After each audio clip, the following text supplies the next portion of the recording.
4 বছর পরে আবার ইন্টারভিউ দিতে যাচ্ছি, কারণ আমি এই কোম্পানিতে আসার এক সময় একটা ইন্টারভিউও দিইনি, কারণ এটা আমি সোর্সে এসেছিলাম। এর আগে আমি মহারাষ্ট্রে ইন্টারভিউ দিয়েছি, আর মহারাষ্ট্রে ব্যাঙ্গালোরে তেমন ইন্টারভিউ তেমন হয় না। আইটি সেক্টরে হয় যে, কিন্তু এই যে মেকানিক্যাল ট্রেড এদের তেমন হয় না। তো চলো আজকে 4 বছর পর আবার একটা যাচ্ছি আমি ইন্টারভিউ দিতে, এটা হচ্ছে আমাদের কলকাতাতে আছে। তো চলো সেখানে ঘুরে আসি। আর যে কোম্পানিতে আমি এখনও কাজ করছি ওই কোম্পানি থেকে এই দেখতে পাচ্ছ গেট পাস, এখানে লিখে যেতে হবে যে আমি কোথায় যাচ্ছি। তো আমি লিখে দিয়ে এলাম আমি শপিং করতে যাচ্ছি। তো চলো বাসে বসে আমি চলে এসেছি রবীন্দ্র সদন।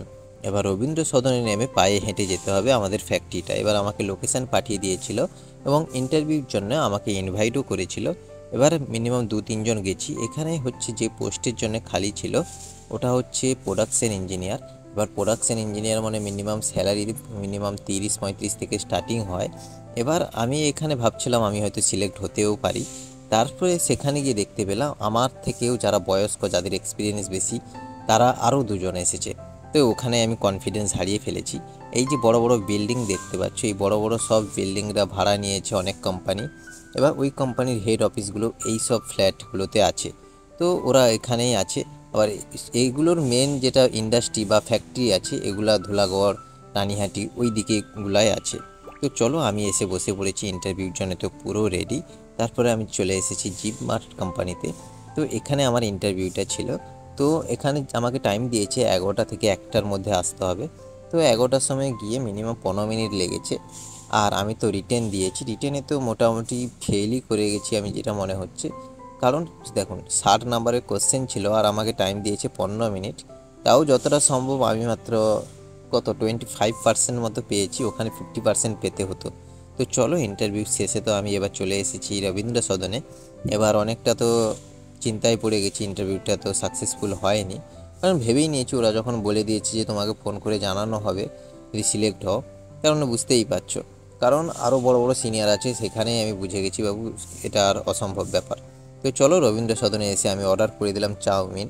তো এখানে আমি কিছুক্ষণ এগুলো খাবো, তারপরে রুমের দিকে রওনা দেব। আর কিছু টিফিন বক্স আছে সেগুলোও রুমে গিয়ে দেখাবো কি খাবার দাবার আছে। আর তোমরাও এরকম প্রিপেয়ার থাকো। আর কোনো কোম্পানিতে যদি তোমার সোর্স থাকে সেখানে ইন্টারভিউ তেমন লাগে না, খুব তাড়াতাড়ি ইজিলি হয়ে যায় সব কিছুটা। আর যদি জিজ্ঞেস করো যে আমাকে কী কোশ্চেন ওরা করেছিল, সেটা আমি তোমাদের বলছি যে ওরা আমাকে তেমন সাবজেক্ট রিলেটেড কোনো কোশ্চেন করেনি।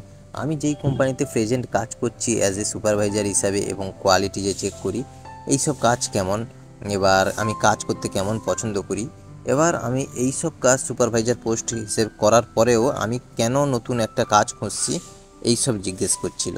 তো আমি বললাম, আর সাবজেক্ট রিলেটেড কোনো কোশ্চেন করেনি। হয়তো এটা অন্য ফ্যাক্টরি হলে করতো, বা এটা আইটি সেক্টর হলে ওরা অবশ্যই করতো। আর অন্য ফ্যাক্টরি হলে কি এই গিয়ার সম্পর্কে জিজ্ঞেস করে, বেশিরভাগ ফ্রেশারদের এগুলো জিজ্ঞেস করে থার্মোডাইনামিক্স সাবজেক্ট থেকে, আর গিয়ার কয় প্রকার, আর তেমন যদি সিএনসি হয় ভার্নিয়ার ক্যালিপার দেবে, মাইক্রোমিটার দেবে, এই সব ওদের লিস্ট কাউন্ট কত এই সব দিতে বলবে।